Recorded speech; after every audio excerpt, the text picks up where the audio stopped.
berlebihan, bersikap hanya mendatangkan malapetaka bangsa.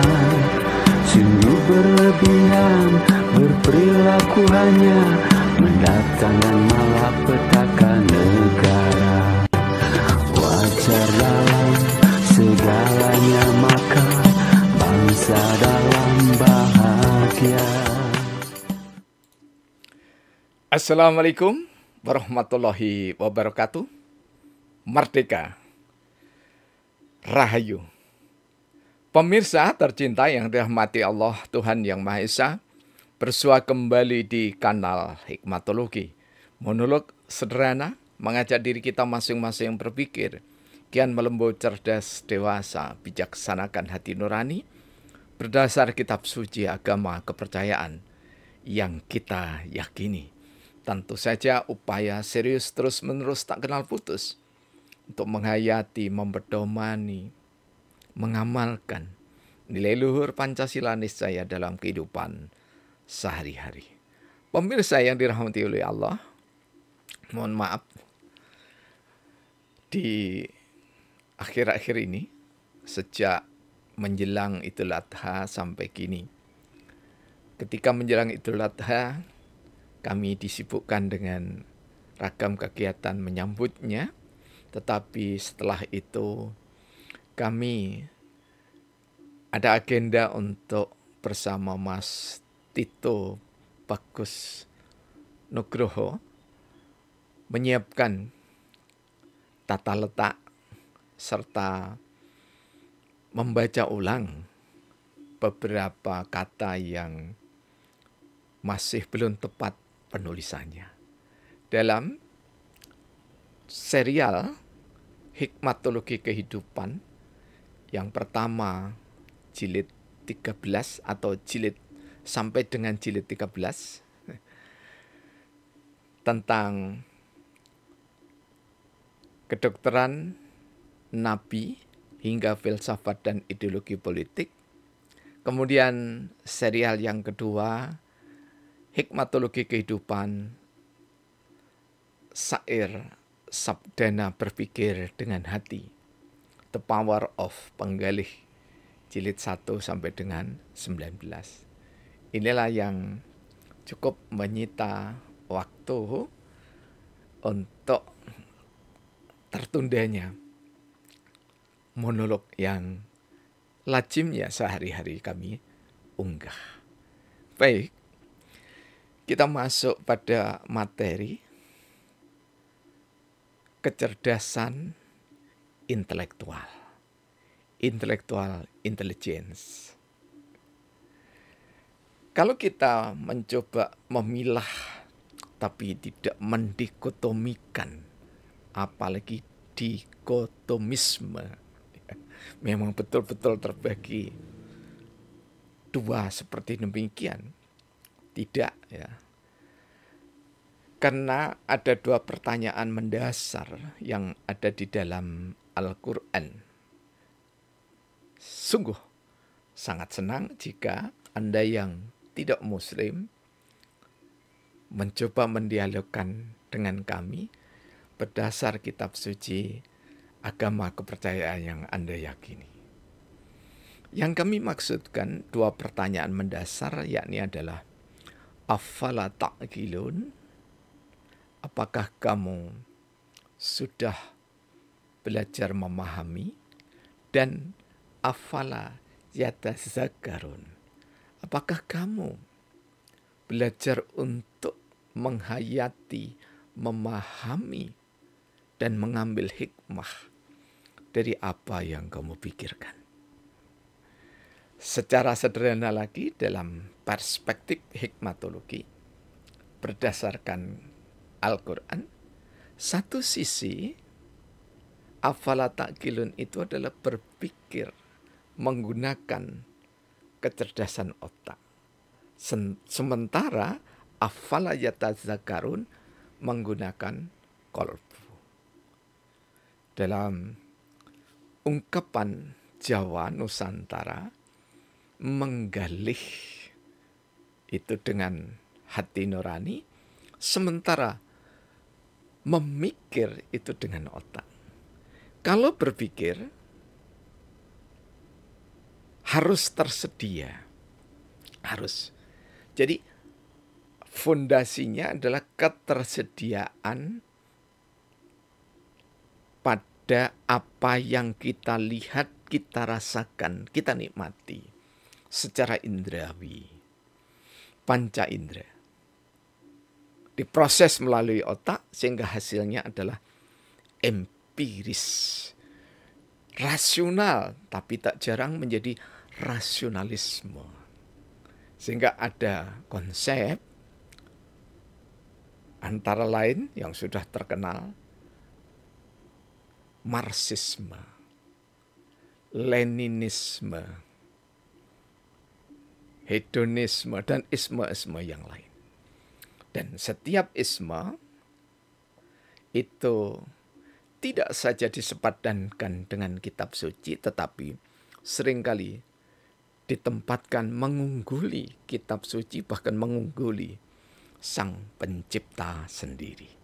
Itulah rasionalisme seperti yang dituturkan oleh Friedrich Nietzsche yang merupakan cucu intelektual dari Karl Marx.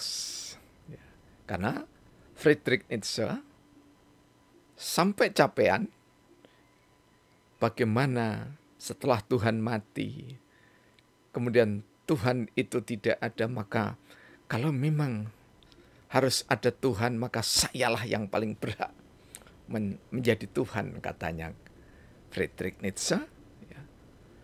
Dan dia kemudian, karena saya Tuhan, maka aku ciptakan the Superman, manusia super.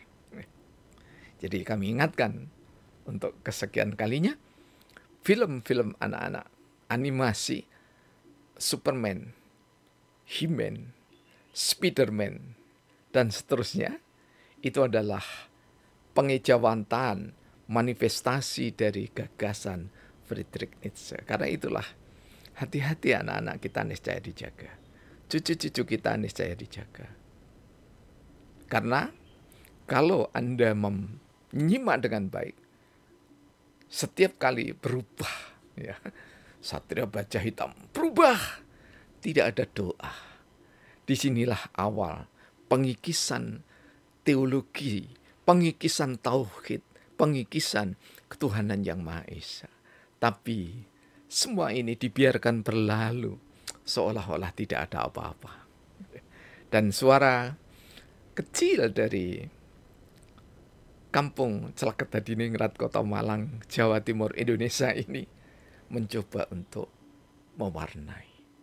Jika mentari tidak terbit, rembulan tak juga tampak, dan bintang gemintang tidak juga muncul, maka mengapa kita tidak nyalakan lentera kecil ataupun lilin, supaya di dalam kegelapan itu ada cahaya terang meski hanya setitik.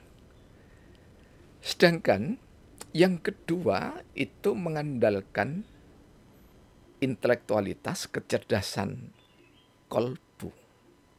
Jadi kecerdasan kolbu itu dimulai dari hati. Dan hati itu dalam terminologi tauhid, kolbu mukmin baitullah. Di dalam dadanya orang mukmin, disitulah singgasananya Allah. Jadi Baitullah itu tidak saja Makkah Madinah yang utama, serta yang jadi rebutan sekarang di Palestina, Masjidil Aqsa. Tidak sekedar itu, dan bukan juga masjid dan musola yang bertebaran, surau yang bertebaran di dunia ini. Tetapi di dalam kolbu kitalah hakikat dari singgasana Allah. Ingat, singgasana itu bukan menjisimkan Allah, tapi singgasana itu dalam ungkapan sesebuah Jawa Nusantara tan kinoyo opo. Jadi Allah itu tidak bisa dilukis bayangkan Karena itu kalaupun disebut nama Allah, maka hakikat Allah itu sendiri bukan tulisan Arab Allah, tidak demikian. Tetapi tulisan-tulisan itu Allah Gusti Sang Yang Widiwasa, Gusti Kang Murbe Gesang, Gusti Kang Akarya Jagat. Semua itu untuk memudahkan kolbu, otak, panca indera, sat indera, sabta indera manusia untuk mengenali Tuhan yang Maha Esa. Pemirsa yang dirahmati oleh Allah, ketika kita berpikir dengan kolbu, maka meskipun sesepuh Nusantara tidak membuka Al-Quran, tidak membuka Alkitab, tidak membuka Bhagavad Gita, tetapi melalui proses sosialisasi yang panjang dan ditularkan antara generasi satu dengan generasi yang lainnya, maka sampailah pada keimanan bahwa diri tidak memiliki daya. Karena itu bangun tidur kita berdoa, ya Allah Tuhan kami, Duh Gusti nyuwun pangapunten, mohon maaf kepada Allah, astagfirullahaladzim. Silahkan dengan rosario, dengan apapun doa Anda. Bersyukur atas nikmat kesehatan jiwa raga kita, dan siapa yang mensyukurinya maka akan ditambah-tambah nikmat dari Allah itu. La in sakartum la azidanakum wa la in kafartum inna adzabi lasadid. Hati.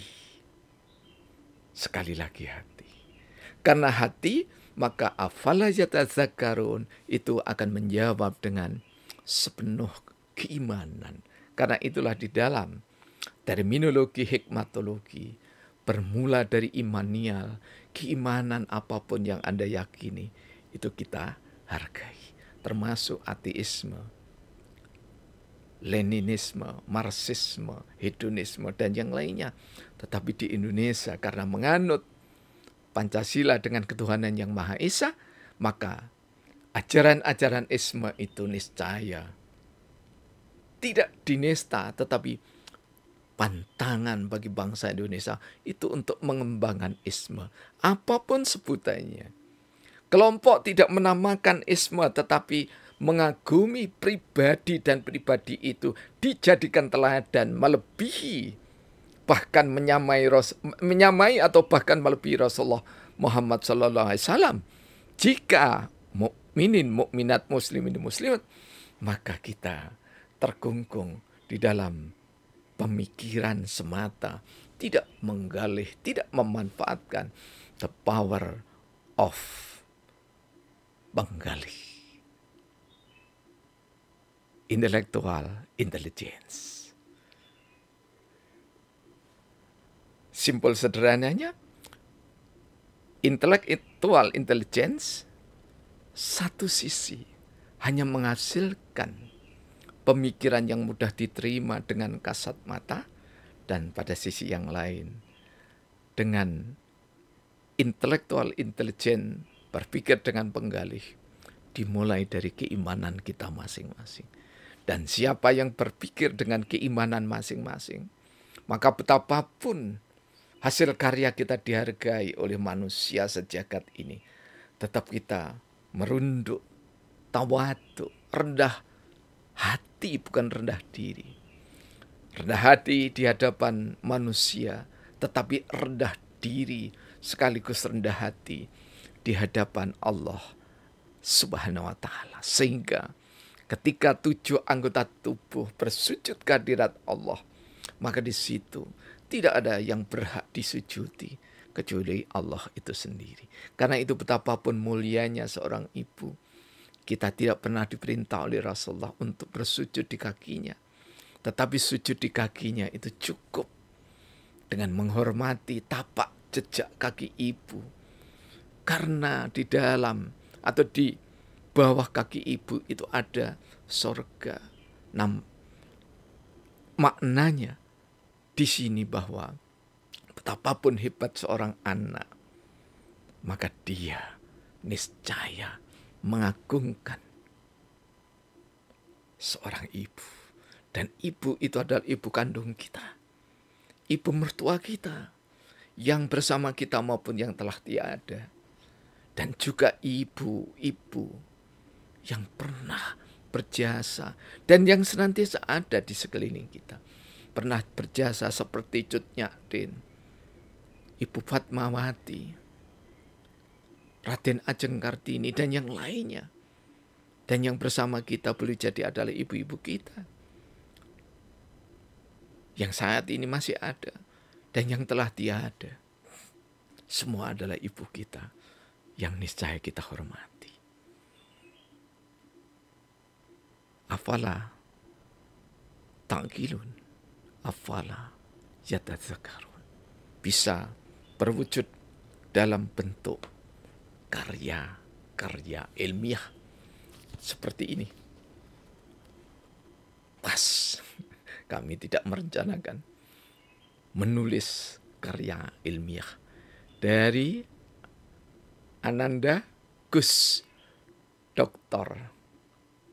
Didin Widyartono, sarjana sastra, sarjana pendidikan, magister pendidikan. Bisa dibeli ini ya. Apa promosi? Ya, mempromosikan karya dari santri-santri kami yang sekarang menjadi ketua program studi pasca sarjana Universitas Negeri Malang, yang dulunya IKIP Negeri Malang. Dan karya ini adalah karya yang bagus untuk dipedomini sebagai penulis, termasuk di dalamnya adalah yang rajin menulis di sosial media. Tidak harus syarat seperti ada di dalam laporan KKN, tulisan skripsi, tesis maupun disertasi, tetapi kaidah setidaknya etika menulisnya mengikuti dari karya Gus Didin. Terima kasih. Mohon maaf atas kekurangan dan tegur sapa yang saling menguatkan sebagai anak bangsa adalah keniscayaan. Billahi taufiq wal hidayah. Assalamualaikum warahmatullahi wabarakatuh. Merdeka. Rahayu.